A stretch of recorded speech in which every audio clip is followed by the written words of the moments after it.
Sexually disoriented men, lost, spiritually adrift, and often openly perverted, believe that they can become women merely by saying it is so, as if their words contain some arcane power to ritualistically manifest reality like a magician. Proof that trans women understand less about womanhood and femininity than anyone on the planet. They have been convinced by an aggressive advertising campaign, repetitious rhetoric, subjectivist disinformation, and because they want so badly for it to be true, that growing chemically induced breasts and buying a surgically constructed prosthetic vagina is enough to complete the spell, ignoring their lack of milk ducts, uterus, ovaries, fallopian tubes, cervix, vaginal fornix, rectouterine pouch, paraurethral, and greater vestibular glands. Trans ideologues overlook being unable to menstruate, produce ova, conceive, carry, and birth a child, experience contractions, and produce milk and breastfeed. They justify their deranged, odious assertions by reminding naysayers that a woman cannot be reduced to her parts. With this, at least, I am in total agreement.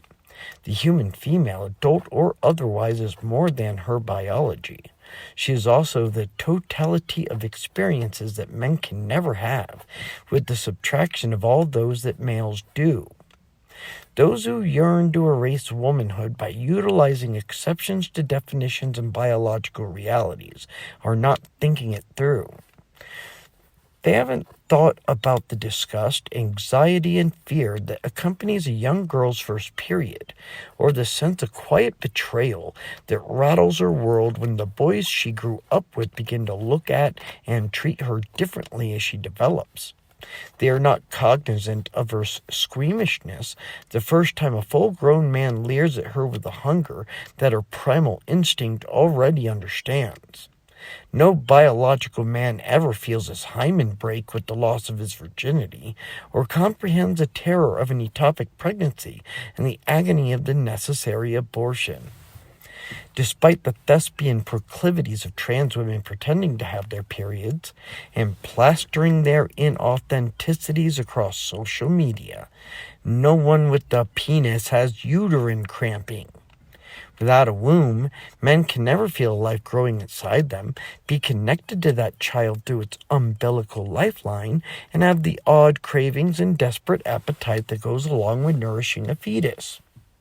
Nor will trans women ever suffer pubic symphysis, separation after a brutal delivery, or the chronic pain that follows. No man will bear the ugly scar that a cesarean section leaves behind. No miscarriage will haunt his memories or nightmares.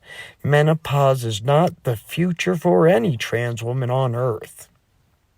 A trans woman need not fret about undergoing a pap smear at his annual visit with the gynecologist. He doesn't have to worry about the doctor finding cancer cells on his cervix because he contracted HPV, or endure the device that scorches them off. He will never be stricken with endometriosis and the catastrophic consequences. Biological men can never have such experiences, and not even the most crazed pretenders would want to. The masculine gender thieves only want to co-opt femininity, not be saddled with its cumbersome burdens. They want to undermine and subvert women's rights, not protect them. They want to siphon off the essence of femininity, not live in the shadow of its consequences. That they haven't considered any of this proves they have never felt like a woman, because they have never experienced her realities. We can imagine running through the jungle with feline strides, with the alternating orange and black stripes of a tiger, taking down vulnerable prey with nothing but brute strength.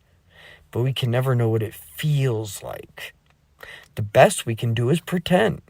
But since trans radicals and other grovelers before the persuasive sovereign of delusion reigning over the woke mob reject the biological characteristics that undeniably expound womanhood, let's define the adult human female not by what she possesses, but by that which she ostensibly does not possess.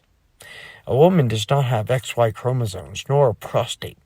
For as long as Homo sapiens and their evolutionary ancestors have existed, there's never been a female who had the ability to impregnate, hence no male gametes.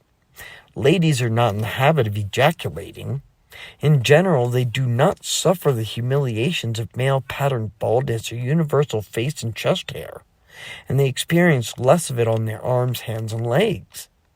No costly elective surgery can provide them seminal vesicles, epididymis, testes, or erectile tissue. No examination of the feminine form will result in the discovery of the scrotum or the foreskin, and newborn girls don't undergo a procedure to remove the latter. Most importantly, may the furious hordes of the gender-confused yowl and howl disdainfully with grief and rage at my acknowledgement of this fundamental truth. A woman does not possess a penis. Period. But, like women, men cannot be reduced to their parts. They are also an aggregate of experiences which women will never have. Continuing our definition to the negative, no woman ever had to hide the obvious sign of male arousal. For adolescence caused by unthinkably random events that have nothing to do with desire, during class, and never fathom being too embarrassed to stand at the front of the room before the other students when called on by the teacher because of it. She never awakened from her neurotic dream filled with self-disgust while cleaning up her nocturnal emissions. She will not feel the shame of a premature climax or have a lover that belittles her male prowess to friends by calling her a Minuteman or by casting aspersions upon the size of her manhood. She will never feel the painful loss of discovering that her spouse cheated and have to spend a lifetime wondering if her child is biologically her own. A woman is not required to shave daily to avoid a 5 o'clock shadow, and she is entirely unaware of the throbbing agony of a testicle swollen to the size of a softball by VD. Females do not get testicular cancer and have that piece which defines them surgically removed. She never has to worry about her lover's reaction if he happens to be uncircumcised, or feel how cold water makes her penis and scrotum shrink like a frightened turtle. While the collation of these experiences are an element of what makes a man, it is the absence of them that is an element which defines a woman. These gender-obsessed radicals believe that hormone replacement therapy changes a man's body so completely as to transmogrify it fundamentally, that such chemical addiction changes a man into a biological woman. But should the treatments cease, their beards grow back, bald spots expand like the Sahara, their fat redistributes, soft features harden, and their supposed womanhood is revealed to be cosmetic trickery. Little more than special effects of the flesh. It takes more than putting on panties, a bra, and a dress to be a woman. More than a painted face and melodramatic imitation and pantomimes. Womanhood is not a costume or a performance. It is not only the sum of experiences an adult human female collects over a lifetime, but the absence of those gathered over the lifespan of a man that she never will. In conclusion, no real woman is compelled to remind everyone in her life, nor her social media followers, of her gender. She doesn't need the affirmation of the entire world to convince herself of what she is. The reality of her experiences in biology is confirmation enough. Then again, what do I know? I'm just some punk who cares.